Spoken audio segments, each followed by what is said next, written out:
Hello and welcome back to the workshop. We have a lathe project today. I've got a satin mop which we need to get mounted on the lathe. It's a tapered sort, so it's designed to go on a bench grinder or something, but this and the polishing mops I have are just way too big to run on a bench grinder. So I'm going to try and see if this little lathe will do its record power CL3. It's only got a 0.5 kilowatt motor, so it's not particularly powerful. 3/4 of a horsepower, but it's geared, so hopefully we can make do. And I've got these blocks of wood. So what's the plan?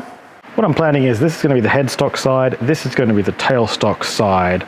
This will get mounted into the 4-jaw chuck here, with this being removed. And then we'll have a drill down the center, which this piece of threaded rod off cut from building the monitor mount for the CNC router is going to get mounted in. Remove this material, we'll have a taper on here which is going to match the taper in the satin mop, and then we'll have this will be basically a large flange just to be able to press against the satin mop a bit better.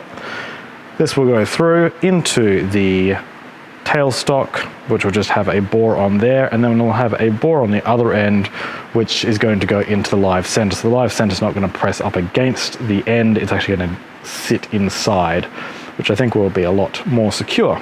And again, this flange area will press up against the satin mop.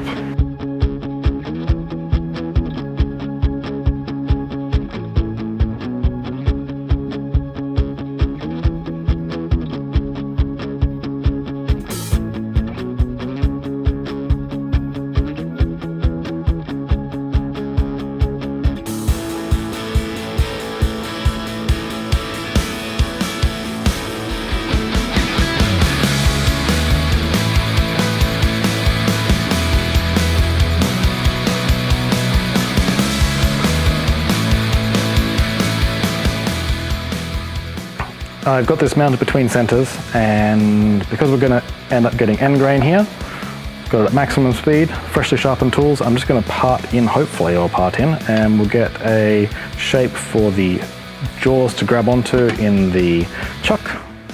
Then we can flip this round and do the rest of the work with it mounted between centers with the chuck, which will be a bit more secure.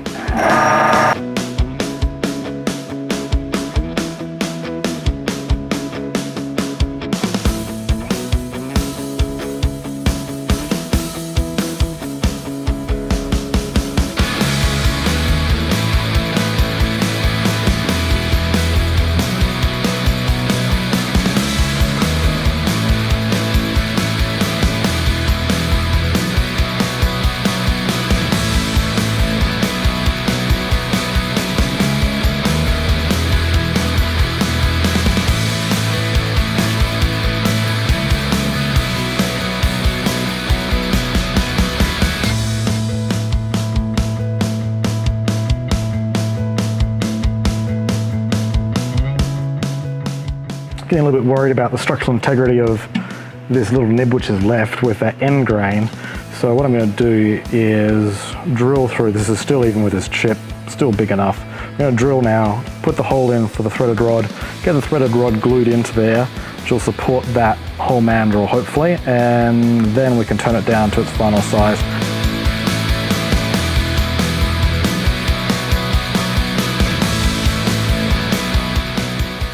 I'm sanding this to size because I'm just hesitant with the scrapers and the vibration or the cutting tools in damaging the mandrel I've got at this point. So the thing I have noticed is that the mandrel is sticking out beyond where the wheel is going to be, and if we're going to get good compression, this actually does need to ride into the tailstock. No matter what, I mean, this taper needs to be able to stick out past the satin wheel. So what I'm going to do is just put a small 15mm hole down into the tailstock so that this can slide along. There's plenty of thread here and plenty of thread engagement there, so we'll still be fully supported, but it's just going to allow this taper to get into this tailstock.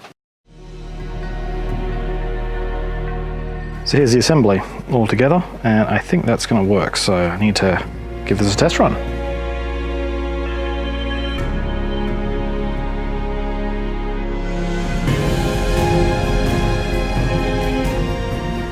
Well, that certainly feels secure, so let's slow the lathe down and see what happens when I run it. This is 670 RPMs.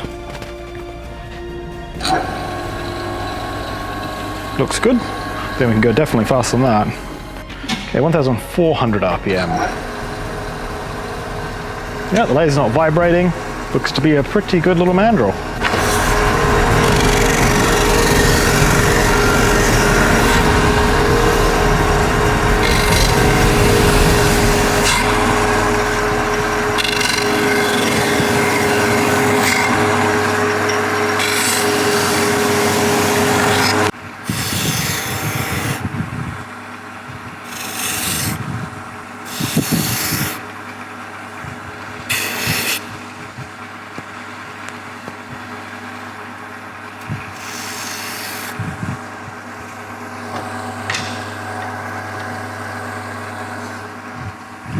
Thanks for watching. I hope this is going to be something you want to build. It's certainly working out very helpful for me. This bar's got a whole bunch of residue left over from the planer. The cast iron gets onto it, and this is just taking it right off. And primarily, we've got these really rough burred holes from the CNC router drilling holes every 0.7 of a second. Really does give a little bit of a splintery appearance as it punches through, but this is cleaning them up in no time. Normally we deburr these by hand. Takes forever.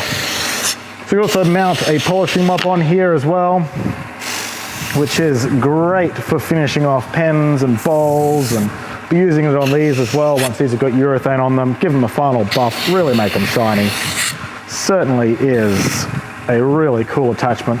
Love that this is on the lathe, variable speed. Really helps out having this variable speed. It's just so silent as well. Great big mops on here that you just can't run on a bench grinder. We've got some really big polishing mops to go on here also, which we can run at the lower speeds, which is going to be fantastic. A lot more life out of them.